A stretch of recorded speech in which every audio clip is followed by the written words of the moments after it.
नमस्कार दोस्तों, स्वागत है आप सभी को आपके अपने YouTube चैनल मैथ चॉइस 2.0 पर। दोस्तों मैं हूं आदेश कुमार। दोस्तों मैं आज आया हूं आप लोगों के बीच में SI और CI के प्रश्नों को लेकर, जो कि बिहार पुलिस के एग्जाम में इस टाइप से जरूर प्रश्न पूछे जाते हैं।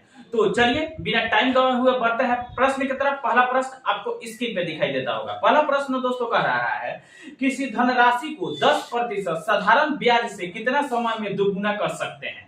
दोस्तों प्रश्न का कहना है कि किसी धनराशि को 10% साधारण ब्याज से कितना समय में दोगुना कर सकते हैं। तो दोस्तों इस टाइप से जब भी प्रश्न आप लोगों के बीच आए तो पहले देख लिया जाता है कितना गुना कह रहा है। दो गुना कह रहा है तो जितना गुना कहे उसमें से एक घटा दिया जाता है। तो इसमें दो गुना कह रहा है तो दोस्तों दो में से हम क्या करेंगे, एक को घटाएंगे। तो दो में से एक घटाएंगे तो कितना बचेगा, एक बचेगा।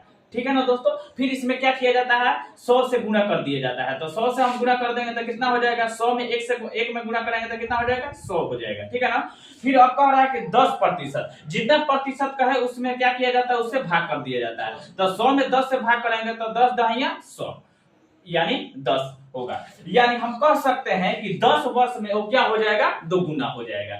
यानी ऑप्शन बी इस प्रश्न का सही उत्तर होगा। तो अब चलिए दूसरे प्रश्न को देखते हैं। दूसरा प्रश्न दोस्तों कह रहा है, एक व्यक्ति 10,000 रुपया 5% साधारण ब्याज की दर से ब्याज पर किसी व्यक्ति को देता है। ठीक है ना दोस्तों। फिर कह रहा तो उस व्यक्ति को 3 साल बाद कितना धन चुकाना पड़ेगा। ठीक है ना दोस्तों। मूलधन दे दिया है दोस्तों, ठीक है ना, प्रिंसिपल यानी मूलधन दोस्तों दे दिया है 10,000 रुपया। ठीक है ना दोस्तों, 10,000 रुपया दे दिया है यानी मूलधन दे दिया है। दर दे दिया है दोस्तों, रेट दे दिया है दोस्तों 5%। ठीक है ना। और समय में दे दिया है 3 वर्ष। ठीक है ना। फिर कह रहा है कि कितना धन चुकाना पड़ेगा। ठीक है ना दोस्तों।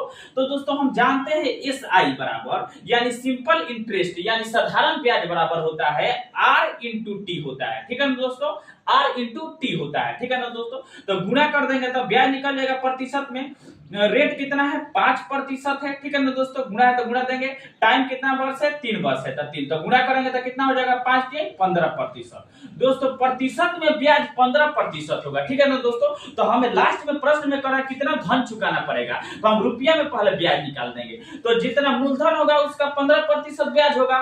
तो दोस्तों मूलधन मेरा है 10,000 रुपया। कितना है, 10,000 मूलधन है।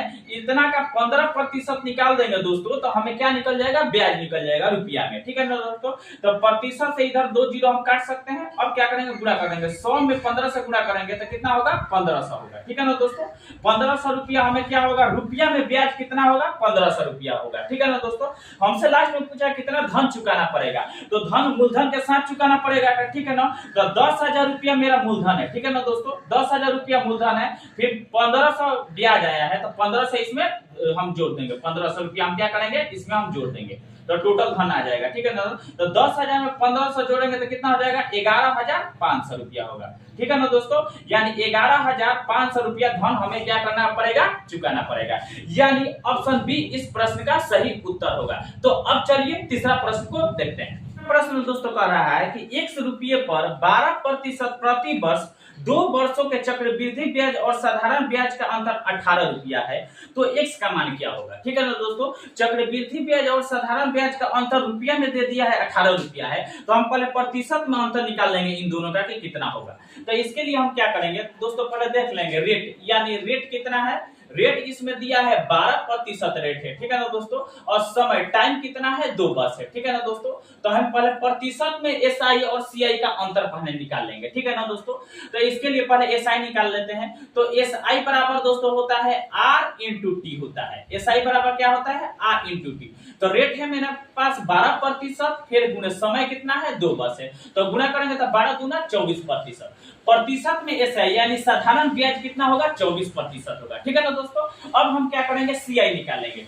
तो CI के लिए क्या होता है फार्मूला, R के स्क्वायर 0.2 अंक बाद 0.2 अंक बाद 2 अंक बाद 2 अंक बाद, 0.2 अंक बाद देते हैं और फिर प्लस एसआई होता है, ठीक है ना दोस्तों। तो इसके लिए हम काम इधर से किया जाता है, ठीक है ना दोस्तों। तो हम क्या करेंगे, आर के स्क्वायर, तो 12 का स्क्वायर जब हम करेंगे तो 12 बना 144 होगा, कितना होगा 144, तो 0.2 अंक बाद देंगे तो 144, ठीक है ना दोस्तों। तो 1.2 अंक बाद देंगे, ठीक है ना दोस्तों, हासिल 1 हो जाएगा, ठीक है ना दोस्तों। और एसआई होता है, तो एसआई क्या होता है, आर इंटू टी होता है, 12 दूना 24 आएगा, हासिल कितना होगा 25 होगा, और 0.2 अंक बाद है तो 2 अंक बाद, ठीक है ना दोस्तों। यानी 25.44% क्या हुआ, हमें सीआई निकल कर आ गया, ठीक है ना दोस्तों।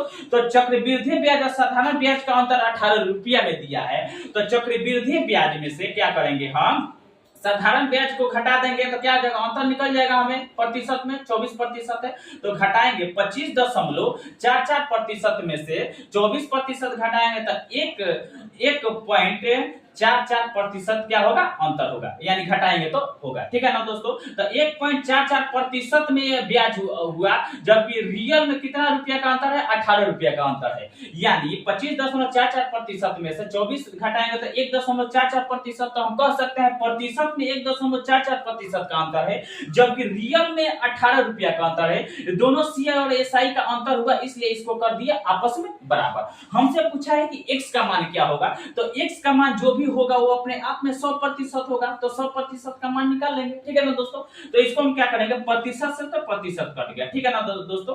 तो अब क्या करेंगे, लिखेंगे 18, अब बट्टा क्या लिखेंगे, 18 लिख बट्टा में नहीं लिखेंगे, हम क्या करेंगे यहीं से बना देते हैं, 18 गुणे इसके 18 के बट्टा में अगर गिरेगा तो 144, अब बट्टा दशमलव हटाने के लिए बट्टा में, इसके बट्टा में क्या आएगा 100 आएगा, क्योंकि दशमलव के बाद 2 अंक है।